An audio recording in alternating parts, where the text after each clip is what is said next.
Il-bank HSBC ħabbar li s-sena li għaddiet kiseb riżultati finanzjarji rekord minħabba tkabbir fit-dħul, irkupri fuq telf ta' kreditu u investimenti fukati. L-HSBC ħabbar profit qabel it-taxxa ta' 154.5 miljun euro. Il-bank ħabbar ukoll li se jitħallas l-ola dividend fl-aħħar 10 snin. Id-dividend gross finali se jkun ta' 12 ċentesmu għal kull sem. Dan flimkien ma' dividend interim ta' 10 ċentesmi imħallas Settembru li għadda, iġib id-dividend totali għall-2024 għal 22 ċentesmu. Ir-riżultati finanzjarji tas-sena l-oħra uraw ukoll li rrapportat wara t-taxxa attribwit lill-azzjonisti kien ta' 100.1 miljun euro s-sena li għaddiet.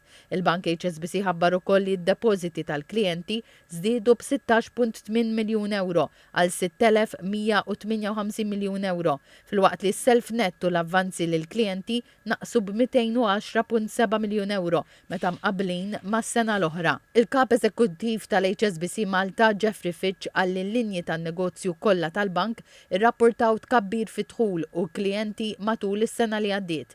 Dawn ir-riżultati finanzjarji tħabbru ftit jiem wara li l-HSBC organizza laqgħa straordinarja 5 xhur wara li l-bank kien ħabbar li l-azzjonist maġġoritarju tiegħu HSBC Continental Europe kienet jagħmel analiżi strateġika tal-operat tal-bank u li fiha ma warrabx il-ħsieb li jbih il-bank.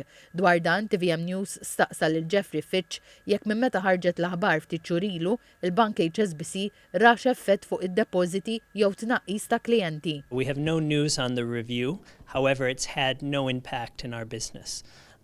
Quite to the contrary. We're growing our business, deposits are up, and we continue to invest to improve banking for our customers. Jeffrey Fitch komplejajt li fl-2024 HSBC Malta iffirma ftehim kollettiv ambizzjuż u innovattiv ta' 3 snin għall-impjegati. Għallu koll li matul is-sena li għaddiet, il-bank baqa' għaddej bil-proġett li jirranġa l-ATMs li għandu madwar il-pajjiż.